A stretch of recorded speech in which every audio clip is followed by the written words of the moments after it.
You are Locked On Patriots, your daily New England Patriots podcast. Part of the Locked On Podcast Network, your team every day.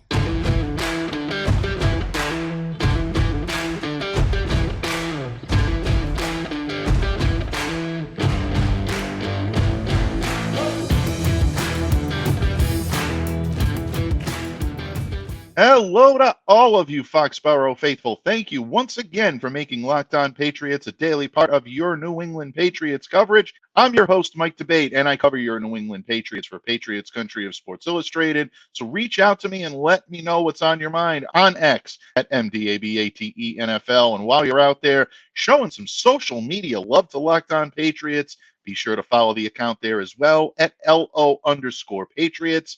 And Pats fans, today's episode is brought to you by DoorDash. And Murph, just a couple of minutes ago, I placed my very own DoorDash order to get my favorite Friday fish and chips lunch from Cello's Hometown Bar and Grill right here in Rhode Island. You can do so all over New England. It should be here before the show is over. So a big thank you to DoorDash for lunch. Folks, place your order today using promo code LOCKED23. And stay tuned later in the episode to hear more from our friends at DoorDash.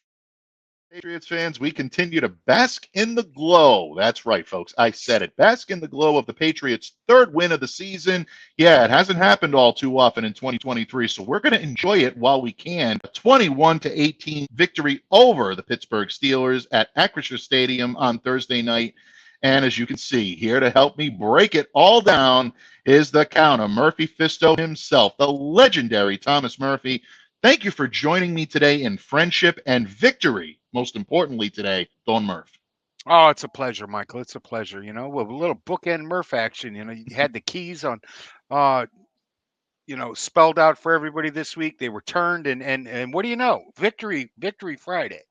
It's amazing, isn't it? It really does brighten your weekend. When you can head into the weekend with a victory, it's always a good thing. And folks, again, Murph and I are going to tell you that a victory is not a bad thing here today on Locked On Patriots.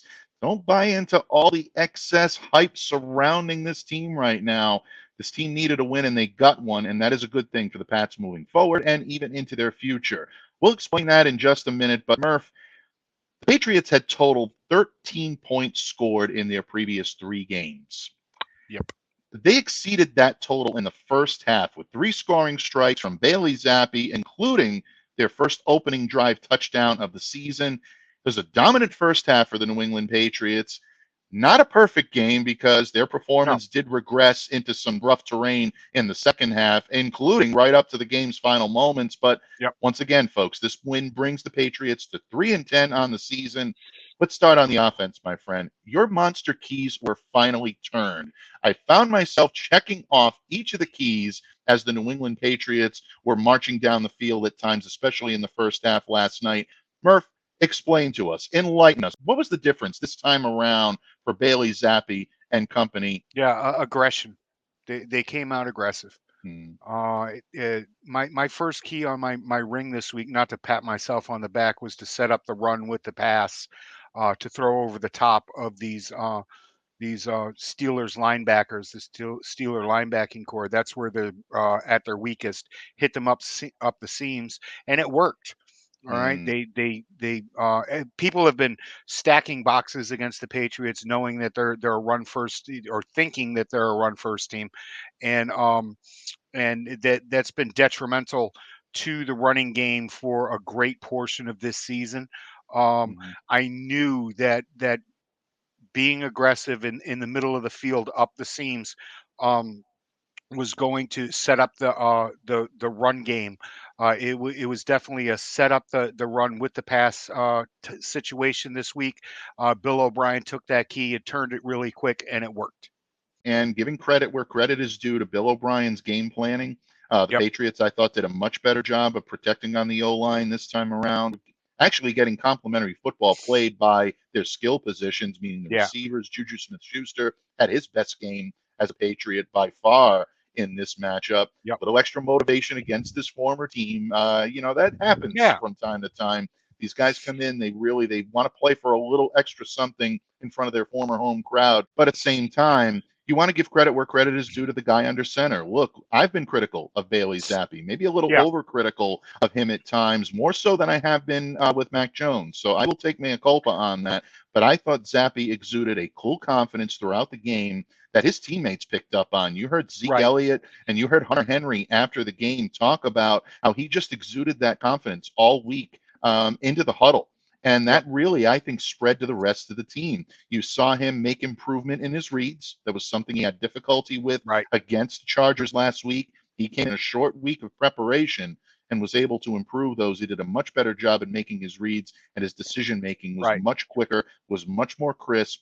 And when you have that, you lead to drives like that 8-play, 75-yard drive to open the game. This is something that Patriots have not done in a while. They put the all year.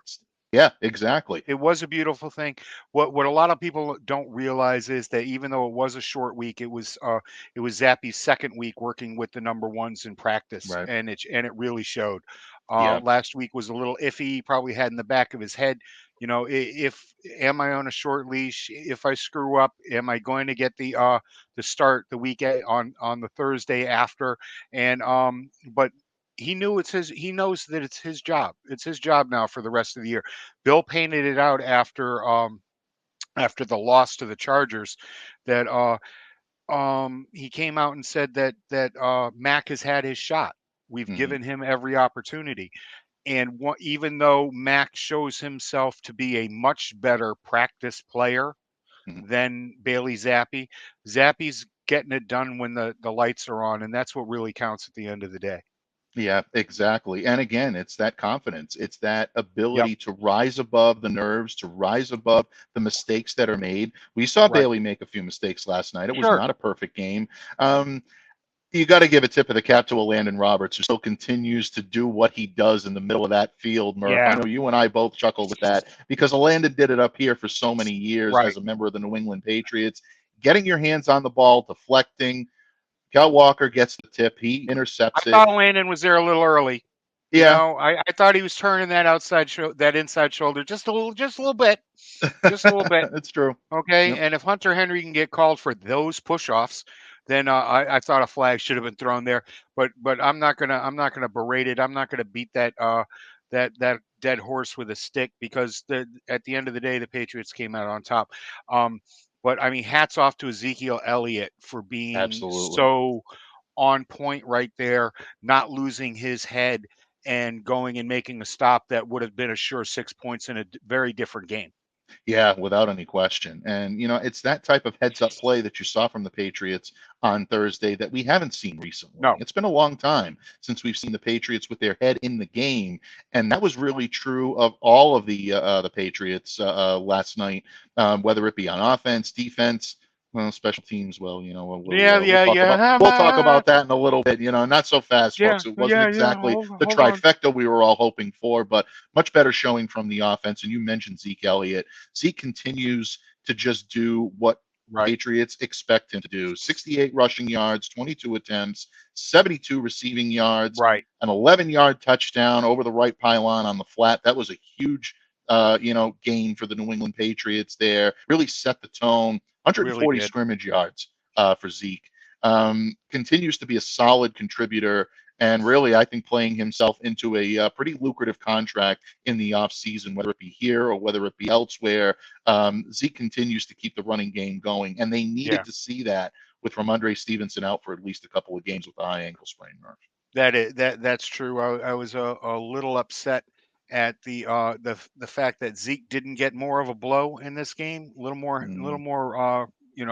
handoff action to some of the other backs that were active for this game. So one for the first time this season. And but you can't argue that the heart is still there, the wheels are still there, and the experience that he brings that we talked about when he was signed. To come in here knowing his role, being able to accept his role, and bringing his knowledge of over a decade's worth of time in this league. It was all on display last night.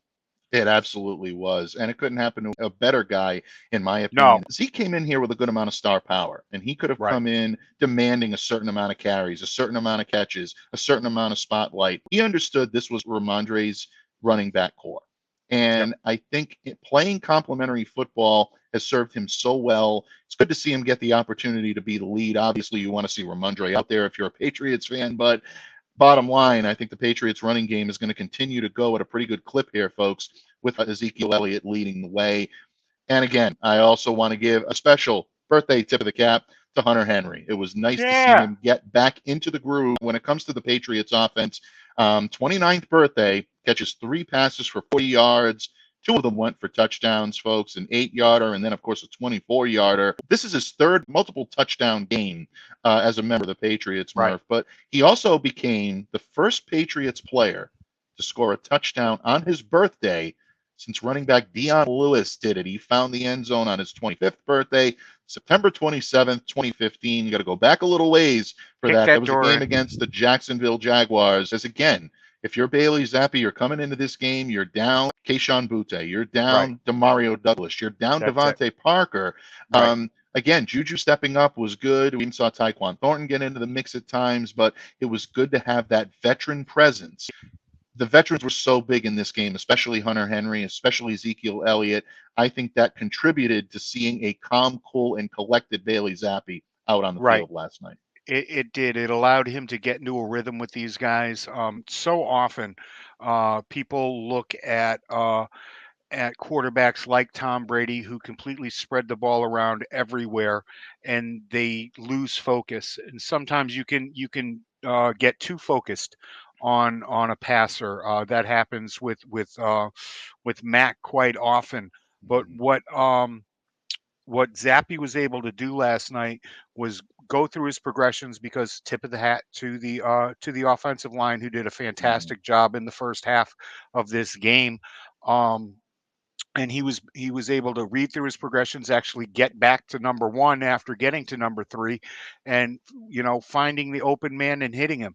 Hunter Henry probably should have had a much better game than he even had last night, because I thought the push-off calls were just a little bit ticky-tack. I didn't see an extended arm there at all, and they had definitely been let go on calls like that, or had definitely been let go multiple times during this season, both against the Patriots and for the Patriots. I think one of the big reasons why Patriots fans were so excited about what they saw about Bailey Zappe and the first half performance that he put on last night is it's been a long time since a Patriots quarterback has performed that well in a half in a football game. Go all the way back to the Tom Brady days, 2018 against the New York Jets in December of 2018. That was the last time that a Patriots player had 3 touchdown passes in the first half.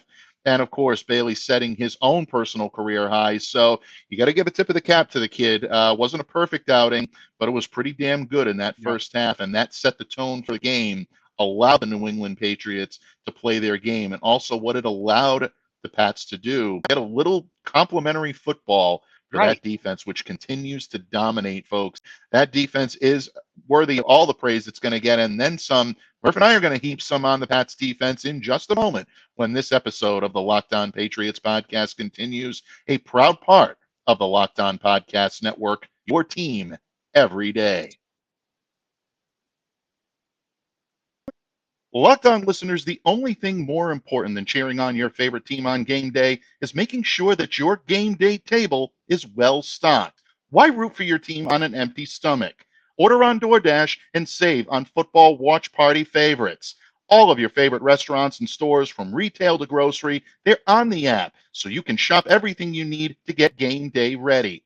You heard me say earlier that I ordered my favorite Friday fish and chips on DoorDash from Cello's hometown bar and grill right here in Rhode Island. Well, guess what? It just got here. That's right, folks. Here it is. Sure enough, as soon as the pod is over, I'm going to be taking my break and dining well from my favorite local spot, thanks to DoorDash.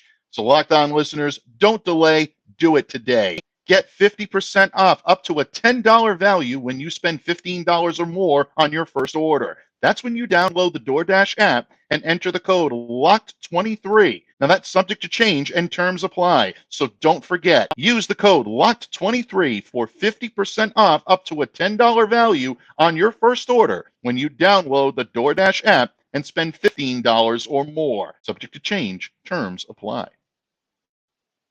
Pats fans, thank you once again for making Locked On Patriots a daily part of your New England Patriots coverage. Your first listen every day. Remember, Locked On Patriots is a proud part of the Locked On Podcast Network, your team every day. And because it's your team, we're going to break down your team's victory. The New England Patriots 21-18 win over the Pittsburgh Steelers in the Steel City on Thursday Night Football.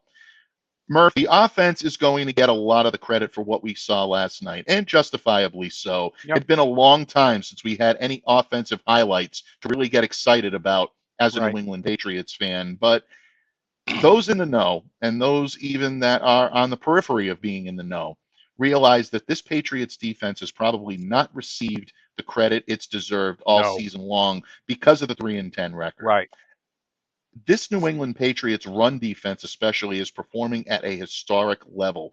We've seen guys step up and play outstanding football. Jabril Peppers really, I think, has been one of their best defenders all season long. You can make the argument between he and Christian Barmore, core members of this defense that have held this together after the injuries to Judon, to Christian Gonzalez, to Marcus Jones. This is a unit that's been decimated by injury, but keeps plugging along because of solid, savvy veteran play.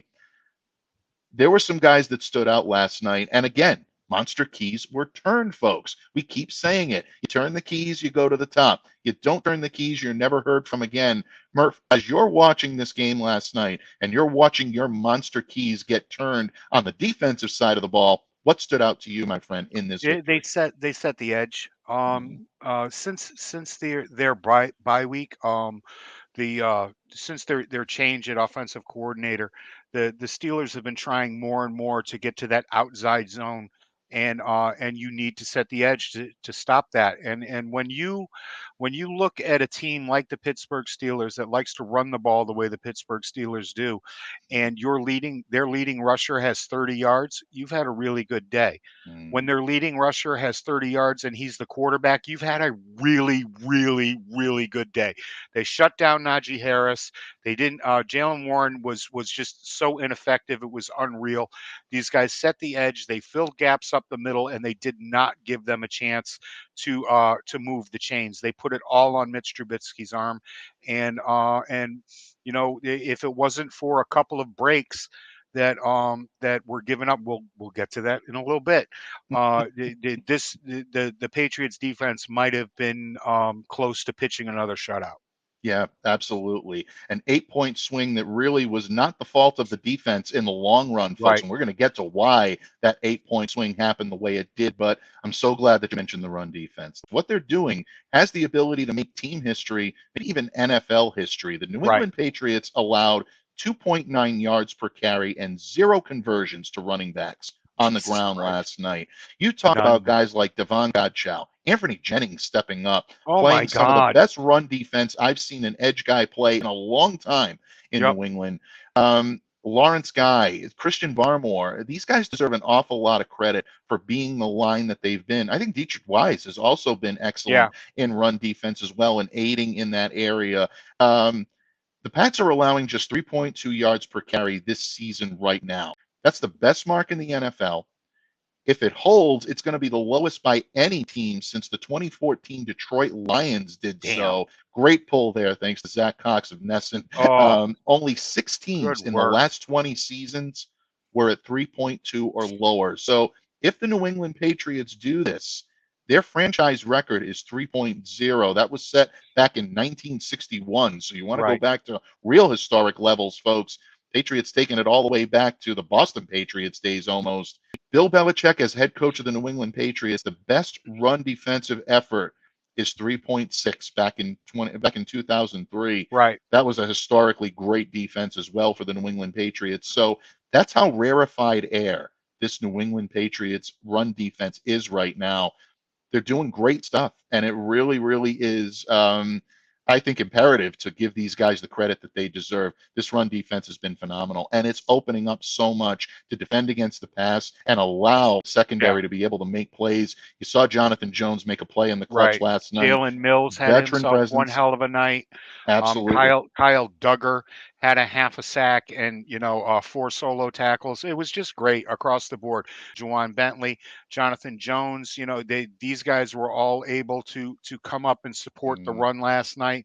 Miles Bryant, another fantastic day for Miles. Yeah, you want to talk about a guy that's working his way into a locked up contract, folks. Oh yeah. Lock in Anthony Jennings, and you heard it here on Locked On Patriots. The endorsement comes from myself and Murph. We definitely would love to see him remain a New England Patriot for a good long while, but it's been a phenomenal effort for this defense, and it's a good thing this defense has been excellent, because far too often, Murph, there have been special team snafus that have cost this team points, and I hate to say it, but that 8-point swing that made this a 21-18 game as opposed to a 21-10 game, really, I think, falls on the shoulders of the special teams unit. Heading into the fourth quarter, I referred to this last night when I wrote for Sports Illustrated, a downward reversal of fortune.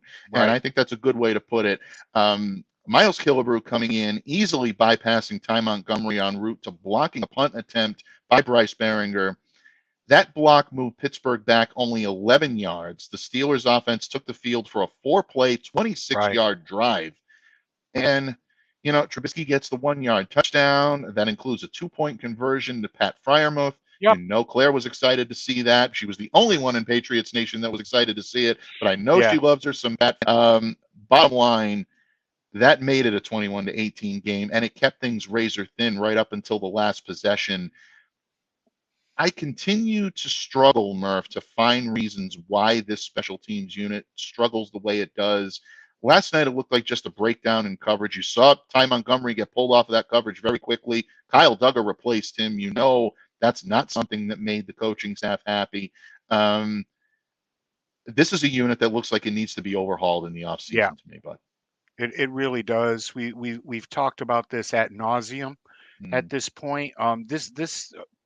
Far too much money is spent on special teams in New England for them to play this badly. Okay, not just 1 year, but 2 years in a row.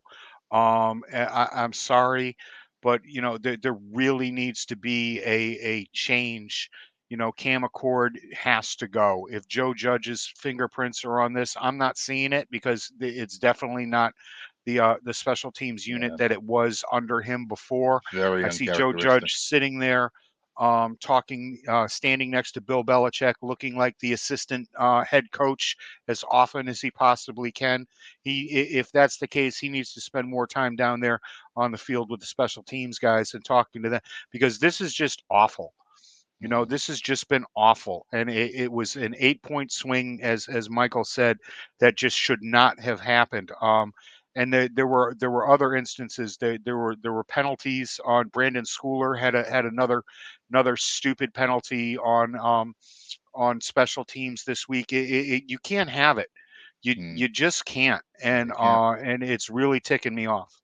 I don't blame you. And I think it's really upsetting an awful lot of Patriots fans as well, because you look at a solid effort from the offense, another great effort from the defense. You put all these together, all of a sudden special teams just does its job. You're holding the opposing team to at least single digits, maybe 10, if you want to give them the full 10 at that point. But just these breakdowns continue to happen, folks. And again, Murph said it. The accountability needs to start at the top with the coaching staff.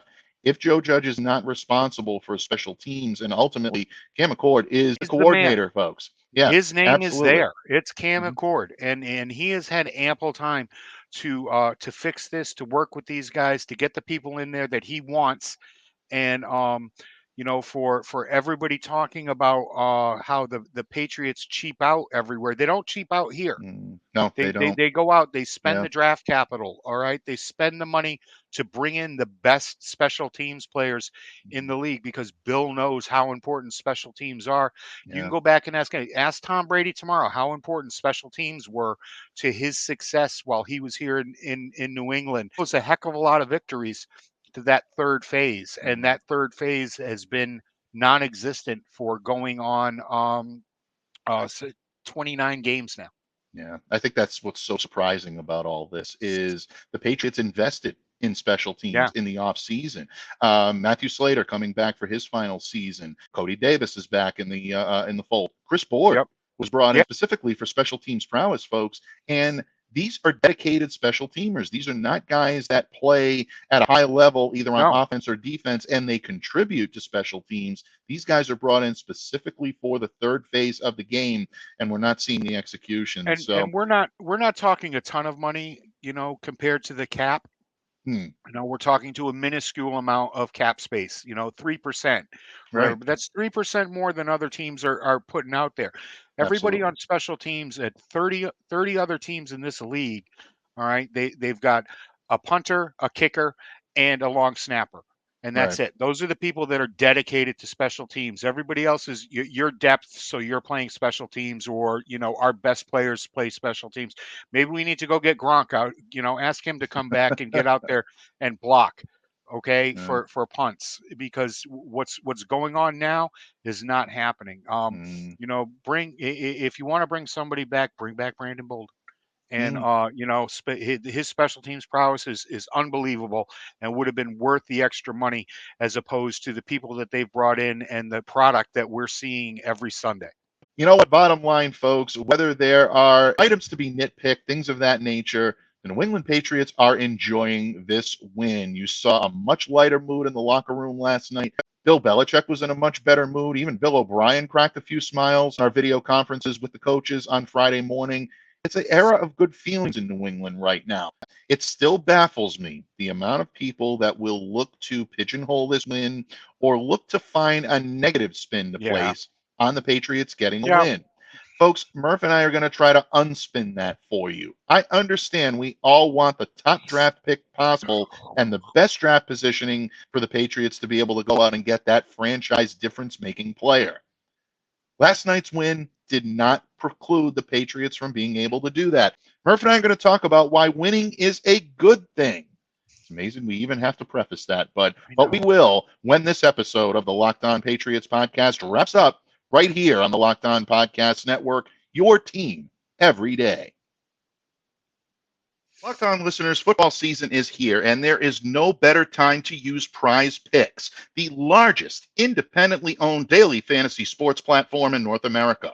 In fact, they're the easiest and the most exciting way to play daily fantasy sports. It's just you against the numbers. Instead of battling thousands of those other players, including the pros and the sharks out there, you pick more than or less than on a 2 to 6 player stat projection and watch the winnings roll in. PrizePicks is the most fun I've had, winning up to 25 times my money this football season.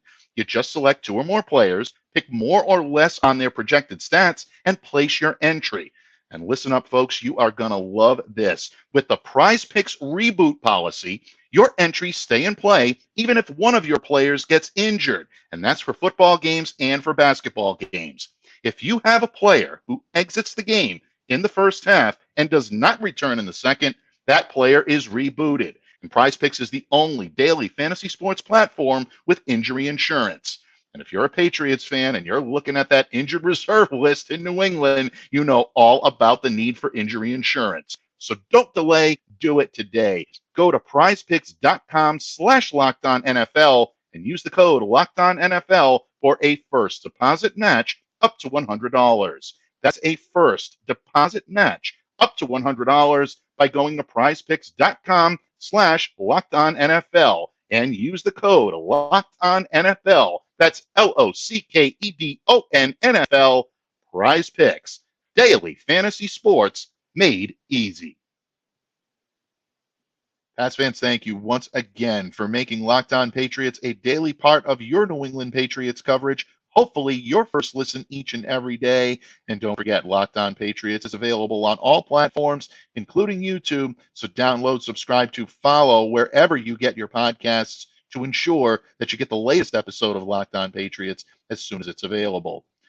I am joined by the legendary Thomas Murphy of E2G Sports today. A little Victory Friday, a little hashtag Locked On Murph Friday for all of your listening and viewing pleasure. And folks, don't forget, even though there's no Patriots football this coming Sunday, hashtag Mailbag Monday is in full effect. If you're watching this right now, the mailbag is open. Get your questions in.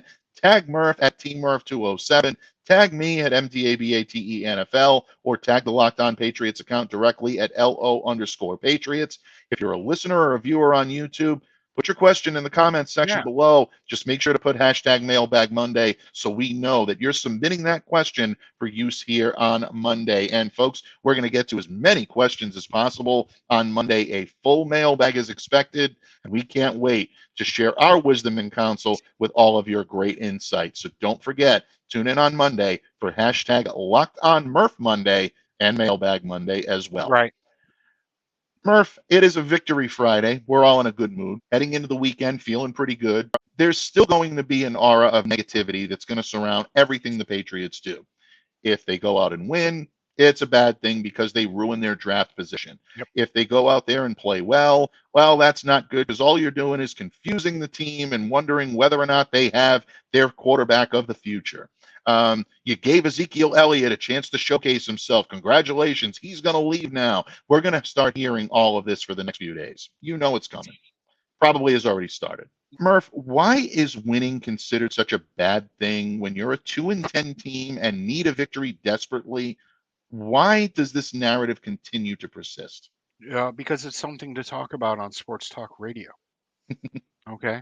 That's why it lights up the phone lines. Okay, so now the 2 to 6 guys can sit there and drag this team for another reason. It's terrible, and you suck if you don't win. If they another nail in the coffin of Bill Belichick in his era here in New England, in Foxborough. And if you go out and win, well, Bill is just trying to, this team is just screwing themselves out of one of the 2 top quarterbacks in the draft this year. I don't want a quarterback in the draft this year in the first round anyway, so I don't care. I'll go to my grave, man. Alt is the pick. All right, I trade down, trade back, get my offensive line before you put a new quarterback into a meat grinder. And that's not even saying that one of the quarterbacks that's on this team right now is going to be that guy. We have no idea what's going to happen between the end of the season and draft day. There's an entire 3 months worth of free agency and trade opportunities that could bring in a quarterback that could be a stopgap here. But no, that's the thing. What people don't get is if you have to wonder why this is a good thing, go back and watch David Andrews at the podium last night, who's been run out there for 8 straight weeks. How many losses in a row were we at? 6? 5.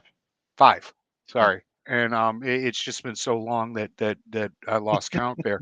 But A no, lot of people have. You're not alone. yeah, it's been terrible for these guys that have to go up to the podium and explain how difficult it is to lose week after week. It's been difficult for these guys on defense when they keep getting asked how hard is it for you to keep your spirits up when you're playing so well and the offense can't carry their water. And you go back and you look at these same guys last night and just the look of relief on their face, just to remember what it's like to win, to go out there, work hard all week long and come out with a win. Because all of these guys, as so many said last night, we go out there and bust our butt every single day in practice. And it's fabulous. From Bill Belichick on down, you could just see the weight of the world come off their shoulders for a simple victory down there in Pittsburgh. And it's just, I mean, nobody but Rob Gronkowski likes beating Pittsburgh more than I do. But you could say last night a lot of other guys joined that club just because they got a win and they were able to go up there and smile at the podium instead of hanging their heads and say, "Guys, we're trying, we're working our butts off." Yeah. They have been doing that, and last night it showed. And it really showed most of all at the podium afterwards, in the locker room afterwards, even coming off the field afterwards. You saw reports from guys like Chris Gasper and Phil Perry. Just it was almost like watching a bunch of kids come off the field after a win. Yeah, exactly. So well said. And piggybacking off of what Murph just had to say, folks, a morale-boosting victory like you saw last night on the field has a ripple effect on everybody in that locker room. Right. You're talking about long-term, because that's the common argument against a win last night, is that it's not good for the Patriots long-term. Yeah, I assure you, folks, it is. Not every player on this team is going to be cleared out at the Right. end of the season. You have a lot of guys coming back that are looking to build on something, and you need a win like this to prove to yourselves that you're And free capable of agents you taking wanna that bring next back. step. Exactly. Free agents you want to bring back. Free agents you want to attract into Right. New England, that you want to come here to show that there is a building block. Any true Patriots fan had to love the embrace between David Andrews and Matthew Slater last night after the game. That's the image that right now is in my mental camera roll and will continue to be, and may actually be the lasting image for this season for me, folks. Take a look at two team captains, probably the two most revered guys in this locker room, on this roster, embracing each other and enjoying a moment that really, I think, is going to be a good thing for the New England Patriots moving forward. You saw guys like Bailey Zappe and Hunter Henry and Ezekiel Elliott after the game talk about camaraderie and players coming together for a common goal and helping them be able to achieve victory. It's so important. It really and truly is. Right. And anybody that's downplaying that right now, I don't think truly gets how important it is for a New England Patriots team that was 2-10 to be able to show that they can go out there and they can take it to a team that most people thought was going to win last night because of their playoff standing, because of the fact that they're a winning team, a 7-5 team. Patriots didn't fold. They took it to them on their home field and were able to play a solid game. And the other side to this, Murph, obviously, is hurting your draft capital, hurting your draft position. We're hearing that an awful lot. Yeah. Look, folks, I understand that long-term success, again, is what matters when it comes to this New England Patriots team. But I think it's important to point out that even with the win last night, the New England Patriots still own the number 2 overall pick. Yep. They still have the second best odds at a top 2 pick right now. Yep. And with how bad Carolina has been, several, Patriots reporters, several Patriots fans are really acknowledging the fact that you're probably not catching them anyway for the number 1 pick. So in that regard, you almost have to look at this win as a positive in every stretch of the imagination. The Patriots didn't hurt their draft position last night. And Evan Lazar of Patriots.com, I thought, put this eloquently on social media, handling a few of the trolls that were attacking him for having the audacity to say that the New England Patriots winning a game is a good thing. I mean, what do you want these players to do? Do you want Bailey Zappe to go out there and intentionally throw interceptions because it's good for the future of the team? That wasn't the plan. He's not going to do that. And that's never been the plan. That's not going to be the plan. No. You heard Jabril Peppers say at the tail end of that game last night, we won this one for Bill. There's a lot of pride in that locker room right now, and they're not going to tank simply because it's in the best interest of getting a top draft pick. It's never been a strategy that I believe works, and it's never going to be a strategy that works, especially here in New England. Tanking is for loser franchises, and this is not a loser franchise. This is a team that's gone out there, busted its butt, and tried to win every week. It hasn't happened by hook or by crook, but you can go back to, moves that weren't made in April, May, and June, and moves that weren't made when guys went down during the season. Talented players that were shipped off for attitude reasons. These guys, like you said, go out there and bust their butt. And like Pepper said, standing in front of his locker room, his locker last night was, they're really tired of Bill taking the blame for everything, for the vitriol that is coming at Bill Belichick. I'm telling you right now, if you go into that locker room, there may be 2 or 3 guys that wouldn't lie down in front of a bus for Bill Belichick and who wouldn't say that he is the greatest coach that they have ever played for. One of the Patriots' most prominent ex-players went out on a limb and said, Bill Belichick is one of the reasons why I am the player I am today. He's one of the reasons why I was so dedicated to my craft. He worked with me, nurtured me, got me to where I need to be. That guy is Rob Gronkowski, who shared those sentiments on Friday morning. Someone who we were led to believe had an awful lot of animosity toward Bill Belichick. But it's funny how this animosity kind of drifts away. Anymore. Yeah, exactly. When the narrative is no longer sticking, folks, that Right. narrative disappears. That's when you know that it That's wasn't a it. true narrative to begin with. And believe me when I tell you, these players are enjoying this win. They're moving forward, and they should. And if you're a Patriots fan, you should as well. It doesn't make you less of one to enjoy what the Pats did on Thursday night. And again, folks, look at the evidence. Look at the empirical evidence. They didn't hurt themselves in the draft if that's what you're concerned about. Right. So folks, enjoy the weekend. It's been a long time That's since it. Patriots fans have been able to enjoy the weekend. The Pats are going to enjoy a little bit of an extended break before turning their attention to the Kansas City Chiefs in a matchup on Sunday, December 17th at 1 p.m. from Gillette Stadium. Not a Monday nighter anymore, Murph, but you know what? The Thank late God. nights are not exactly things that we enjoy Thank God. covering here. So you know what? Embrace the 1 p.m. Sunday game at Gillette Stadium coming up against the defending champions. But one thing we always embrace is having this guy here on the show each and every week, twice a week. Murph, thank you so much for your wisdom, your counsel, your friendship, most of all, your monster keys. Please let everyone know what they can expect from you over the weekend, heading into next week as we turn our attention now to the Kansas City Chiefs. Well, of course, we turn our attention to Patty Mahomes and that crew. It's going to be a rough week of keys cut, but I will have them out well before the game, and I'll get them back up to Bill O'Brien, and maybe he'll actually use them for an entire game this week. It's other than that, the winter meetings are have shut down for baseball. So I'm taking a little bit of a break because I'm not expecting the Red Sox to do much of anything between now and whenever Shohei Ohtani signs in Dodger land. He's going to be a Dodger. People just stop with everything else. He's going to be a Dodger. And of course, you can follow me on the former Bird app on Zitter at TeamMurph207 because you just never know what might tickle my fancy, and I feel like putting pen to paper on. That's it, folks. And again, anytime Murph puts pen to paper, he puts voice to microphone. It is appointment listening. It's appointment viewing. Definitely check it out. You'll be more informed. You'll be entertained.